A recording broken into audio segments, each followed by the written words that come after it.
तुम्ही इरूला कधी एवढं शांत बघितलेलं आहेस का व्हिडिओमध्ये? नाही ना, कारण तिची आज तब्येत जास्तच खराब आहे. तिला 104 डिग्री ताप होता, त्याच्यामुळे मला अर्जंटमध्ये तिला डॉक्टरकडे घेऊन जावं लागलं.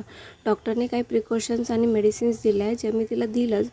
पण जर तुमच्या घरी काही लहान मुलं असतील तर त्यांना स्ट्रॉबेरीज आणि द्राक्ष बिलकुल देऊ नका, कारण त्याच्यावर एवढी पेस्टिसाइड्स केलेली असते की तुम्ही वॉर्म वॉटरने धुवा किंवा मग त्यांना विनेगरने धुवा, ते कधीच जात नाही.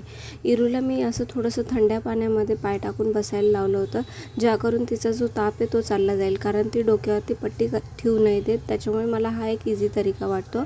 आणि पाणी पूर्णपणे थंड नव्हतं, त्याला थोडंसं कोमट केलं गेलं होतं, ज्याकरून तिला थंडी नाही वाजायला पाहिजे म्हणून.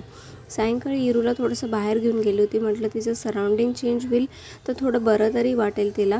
पण तिने काहीच एवढं एन्जॉय नाही केलं. पण हां, रिस्पॉन्स मात्र देत होती, स्माईल करत होती. नाही तर दिवसभर ती काही खात पण नव्हती आणि काही बोलत पण नव्हती.